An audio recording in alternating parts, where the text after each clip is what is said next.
اعوذ باللہ من الشیطان الرجیم بسم اللہ الرحمن الرحیم۔ البقرہ آیت نمبر 23۔ اللہ کے فضل و کرم سے پڑھتے ہیں۔ وَإِن كُنتُمْ فِي رَيْبٍ مِّمَّا نَزَّلْنَا عَلَىٰ عَبْدِنَا فَأْتُوا بِسُورَةٍ مِّن مِّثْلِهِ وَادْعُوا شُهَدَاءَكُم مِّن دُونِ اللَّهِ إِن كُنتُمْ صَادِقِينَ۔ وَإِن اور اگر کنتم ہو تم فی ریبن کسی شک میں مما اس سے جو نزلنا نازل کیا ہم نے علی عبدنا اپنے بندے پر فأتو پس لے آؤ بصورتن کوئی صورت مم مثلے ہی اس جیسی ودعو اور بلا لاؤ شہداءکم اپنے گواہوں کو من دون اللہ سوائے اللہ کے ان اگر کنتم ہو تم صادقین سچے۔ اللہ اکبر۔ اب دیکھیں اس آیت میں جو چیز بتائی گئی ہے اس سے ہمیں پتہ چلتا ہے کہ کلمہ اسلام کے اجزائے ترکیبی دو ہیں، ایک توحید الہی، دوسرے رسالت محمدی صلی اللہ علیہ وآلہ وسلم۔ یعنی ابھی ہم اوپر کی دو آیات میں توحید کا بیان جو ہے وہ پڑھ چکے ہیں۔ اب جو ہے اس میں اس آیت میں اللہ سبحانہ و تعالیٰ کہتے ہیں کہ وَإِن كُنتُمْ فِي رَيْبٍ مِّمَّا نَزَّلْنَا عَلَىٰ عَبْدِنَا، ہم نے اپنے بندے پر یعنی محمد صلی اللہ علیہ وآلہ وسلم پر جو کچھ نازل کیا ہے، اگر تمہیں اس میں شک ہے تو فَاتُوا بِسُورَةٍ مِّن مِّثْلِهِ، تو اس جیسی ایک صورت لے آؤ، وَادْعُوا شُهَدَاءَكُمْ اور اس کے لیے سب کو بلا لو، من دون اللہ اللہ کے سوا، ان کنتم صادقین اگر تم سچے ہو۔ تو اب اس آیت میں جو دعوت دی جا رہی ہے وہ کیا ہے؟ یعنی دعوت تصدیق رسالت کی جا رہی ہے، اور یہ بیان کیا جا رہا ہے، اور بیان اس طرح کیا جا رہا ہے کہ جو صرف قریش مکہ یا اہل عرب ہی کے لیے نہیں بلکہ پوری انسانیت کے لیے ایک چیلنج کی حیثیت رکھتا ہے۔ چیلنج بھی ایسا کہ کسی خاص وقت کے لیے نہیں بلکہ رہتی دنیا تک، جب تک انسان کو انسان کہا جاتا رہے گا یا انسان انسان رہے گا، یہ چیلنج موجود رہے گا۔ جس طرح نزول قرآن کے وقت تھا، اب بھی ہے، اور قیامت کے وقت تک بدستور ایسے ہی رہے گا۔ وہ چیلنج کیا ہے؟ لوگ کہتے ہیں کہ پیغمبر اسلام نے قرآن کو خود بنا لیا ہے۔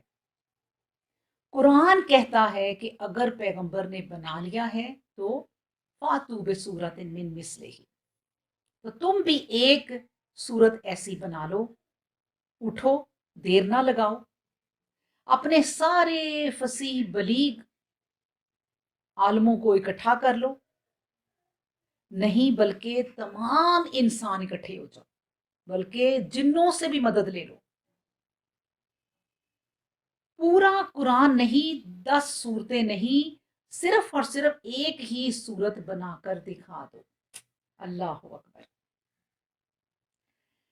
اب دیکھیں کہ قرآن کریم نے بار بار اس امر کا مطالبہ کیا ہے، اور مخالفین و منکرین کو چیلنج پر چیلنج دیا ہے، کوئی شرط عائد نہیں کی، کوئی پابندی نہیں لگائی، کہا ہے تو صرف یہ کہا ہے کہ یا تو دعوت رسالت تسلیم کر لو اور مان لو کہ یہ کلام پیغمبر اسلام کا تصنیف شدہ نہیں بلکہ اللہ کی طرف سے رسالت کا پیغام ہے، یا پھر ایسا کلام تم بھی بنا کر پیش کر دو۔ اب ایک جگہ اللہ سبحانہ و تعالیٰ قرآن میں فرماتے ہیں بنی اسرائیل میں کہ کل ان نجتماعت انسو والجن علی ان یاتوا بمثلہ ھذا القرآن لا یاتون بمثلہ ولو کان بعضهم لبعض ظہیرا۔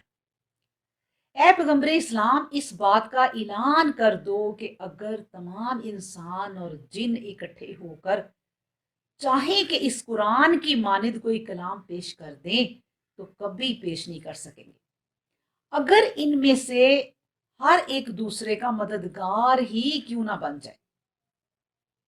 اللہ اکبر! تو یہ پھر بھی ایک دوسرے کی مدد کر کے بھی ایسا کلام جو ہے وہ نہیں بنا سکتے۔ اور ایک اور جگہ سورہ ہود میں بھی اللہ سبحانہ و تعالیٰ نے فرمایا ہے کہ ام یقولون افترہ، پھر کیا یہ لوگ کہتے ہیں کہ اس آدمی یعنی پیغمبر اسلام نے قرآن اپنے جی سے گھڑ لیا ہے۔ اے پیغمبر اسلام، تو ان کو جواب دے کہ اگر تم اپنی اس بات میں سچے ہو تو اس طرح کی 10 صورتیں گھڑی ہوئی لا کر پیش کر دو، اور اللہ کے سوا جس جس کو چاہو اپنی مدد کے لیے پکار سکتے ہو، پکار لو۔ اس میں بھی فرمایا من دون اللہ ان کنتم صادقین، اگر تم سچے ہو تو اللہ کے سوا سب کو پکار لو۔ اللہ اکبر! اب دیکھیں اس آیت میں جو ہم اس وقت پڑھ رہے ہیں، ایک صورت بنا کر لے آؤ یہ کہا گیا ہے، لیکن سوال یہ ہے کہ جو جواب کس اعتبار سے مانگا جا رہا ہے؟ اللہ سبحانہ و تعالیٰ کس اعتبار سے جواب مانگ رہے ہیں؟ عام مفسرین کی رائے یہ ہے کہ فصاحت و بلاغت میں مقابلہ کی دعوت دی گئی ہے۔ اس میں شک نہیں کہ مسلمان تو ایک طرف، خود معاہدین اسلام بھی اس حقیقت کا اعتراف کرتے ہیں اور تسلیم کرتے ہیں کہ ایسی فصیح اور بلیغ عبارت پیش کرنا غیر ممکن اور انسانی طاقت سے باہر ہے۔ جب خود اہل زبان اس کی مثل لانے سے عاجز ہیں تو دوسروں کی کیا بات ہے؟ اللہ اکبر! اب دیکھیں کہ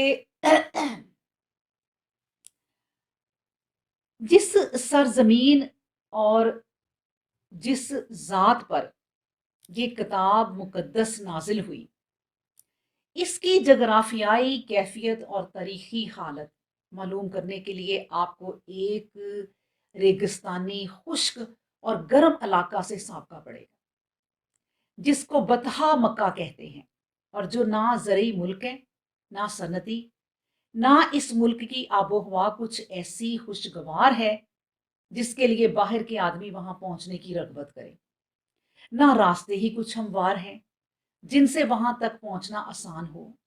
اکثر دنیا سے کٹا ہوا ایک جزیرہ نما ہے جہاں خشک پہاڑوں اور گرم ریت کے سوا کچھ نظر نہیں آتا، اور دور دور تک نہ کہیں بستی نظر آتی ہے، نہ کوئی کھیت، نہ درخت۔ اس پورے خطہ ملک میں کچھ شہر بڑے بھی نہیں، چھوٹے چھوٹے گاؤں، اور ان میں اونٹ بکریاں پال کر اپنی زندگی گزارنے والے انسان بستے ہیں۔ اس کے چھوٹے دیہات کا تو دیکھنا کیا، جو برائے نام چند شہر کہلاتے ہیں، ان میں بھی کسی قسم کے علم و تعلیم کا کوئی چرچا نہیں، نہ وہاں کوئی اسکول کالج ہے، نہ کوئی بڑی یونیورسٹی یہ دارالعلوم ہو۔ وہاں کے باشندوں کو اللہ تعالیٰ نے محض قدرتی اور پیدائشی طور پر فصاحت و بلاغت کا ایک فن ضرور دے دیا ہے جس میں وہ ساری دنیا سے فائق اور ممتاز ہے۔ وہ نثر اور نظم میں ایسے قادر الکلام ہیں کہ جب بولتے ہیں تو رات کی طرح کڑکتے اور بادل کی طرح برستے ہیں۔ ان کی ادنا ادنا چھوٹی چھوٹی بچیاں ایسے فصیح و بلیغ شعر کہتی ہیں کہ دنیا کے ادیب حیران رہ جاتے ہیں۔ لیکن یہ سب کچھ ان کا فطری فن ہے جو کسی مکتب یا مدرسہ میں حاصل نہیں کیا جاتا۔ غرض نہ وہاں تعلیم و تعلم کا کوئی سامان ہے، نہ وہاں کے رہنے والوں کو ان چیزوں سے کوئی لگاؤ یا وابستگی ہے۔ ان میں کچھ لوگ شہری زندگی بسر کرنے والے ہیں تو وہ تجارت پیشہ ہیں، مختلف اجناس مال کی درآمد اور برآمد ان کا مشغلہ ہے۔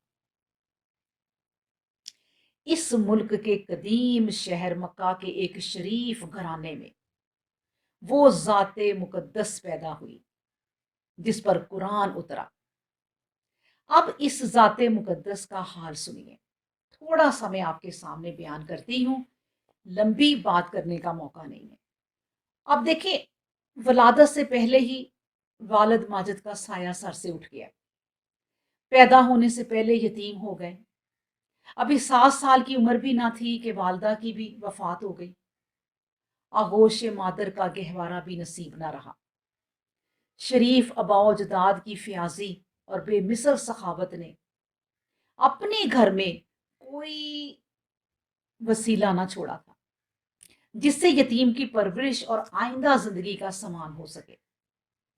نہایت اسرت کی زندگی، پھر ماں باپ کا سایہ سر پر نہیں، ان حالات میں آپ صلی اللہ علیہ وآلہ وسلم نے پرورش پائی اور عمر کا ابتدائی حصہ گزارا جو تعلیم و تعلم کا اصلی وقت تھا۔ اس وقت اگر مکہ میں کوئی دارالعلوم یا اسکول و کالج ہوتا تو آپ صلی اللہ علیہ وآلہ وسلم کے لیے اس سے بھی استفادہ مشکل تھا، مگر معلوم ہو چکا کہ وہاں سرے سے ہی یہ علمی مشغلہ اور اس سے دلچسپی ہی کسی کو نہ تھی، اس لیے یہ پوری قوم عرب امین کہلاتے تھے۔ قرآن کریم نے بھی ان کے متعلق یہی الفاظ استعمال کیے ہیں۔ اس کا لازمی نتیجہ یہی ہونا تھا کہ آپ صلی اللہ علیہ وآلہ وسلم ہر قسم کی تعلیم و تعلم سے بے خبر رہے۔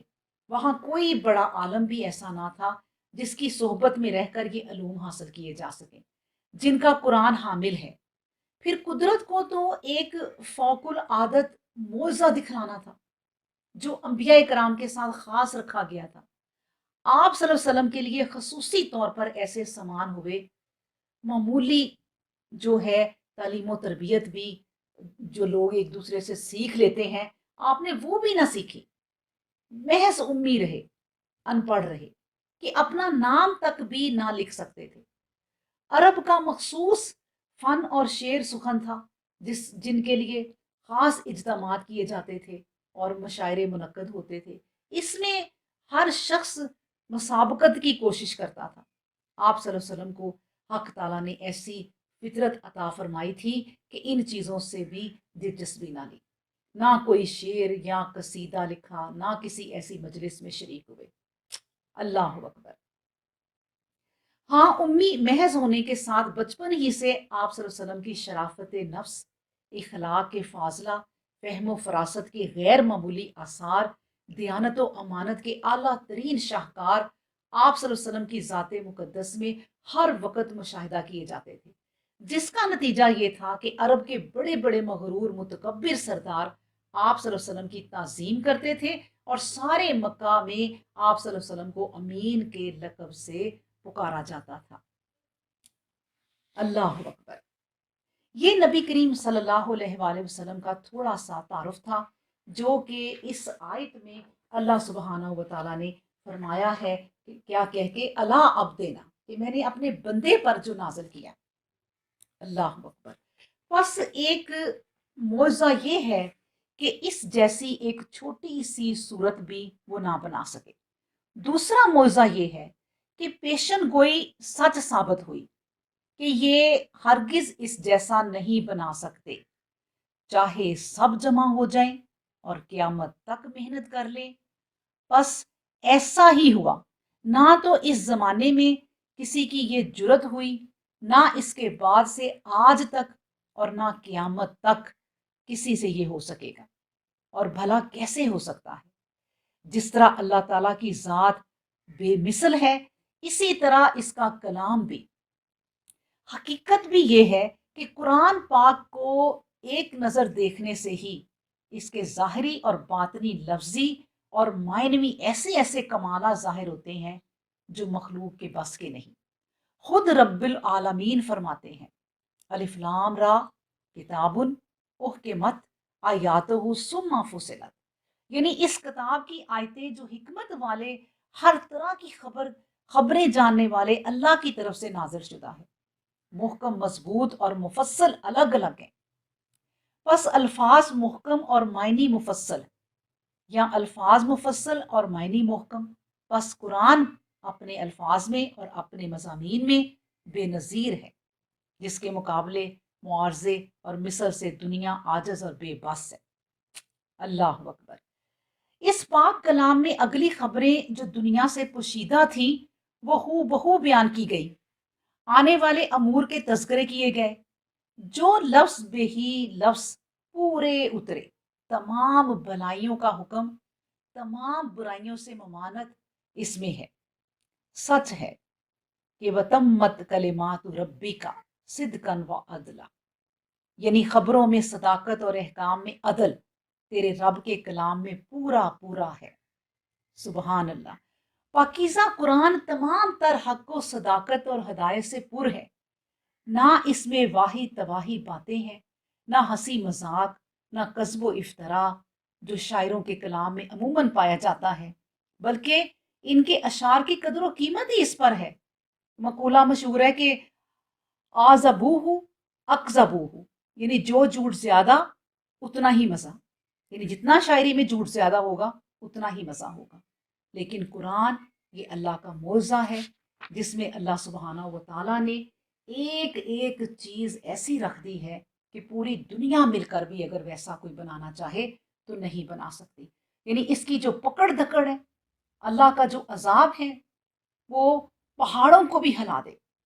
انسانی دل کیا ہے، اس کے وعدے اور خوشخبریاں، نعمتوں اور رحمتوں کا بیان، دل کی کلی کھلا دینے والا، شوق اور تمنا کے دبے جذبات کو ابھار دینے والا، جنتوں اور راحتوں کے پیارے پیارے مناظر کو آنکھوں کے سامنے لانے والا۔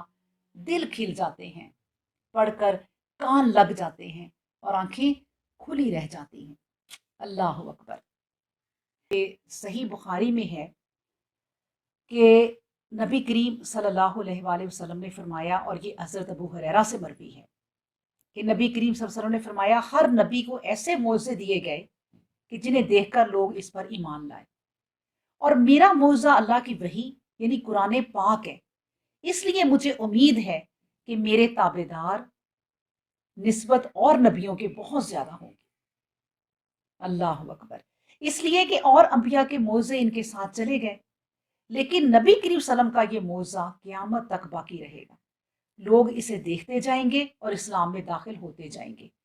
نبی کریم صلی اللہ علیہ وسلم کا یہ فرمان کہ میرا معجزہ وہی ہے جو مجھ کو دی گئی ہے، اس کا مطلب یہ ہے کہ مجھ کو اس کے ساتھ مخصوص کیا گیا ہے، اور قرآن کریم مجھے کو ملا ہے جو اپنے معارضے اور مقابلے میں تمام دنیا کو عاجز کر دینے والا ہے، بخلاف دوسری آسمانی کتابوں کے کہ وہ اکثر علماء کے نزدیک اس وصف سے خالی ہیں۔ اللہ اکبر۔ اللہ تعالی ہم کو پڑھنے اور سمجھنے اور اس پر عمل کرنے کی توفیق عطا فرمائے۔ وآخر دعوانا ان الحمد للہ رب العالمین۔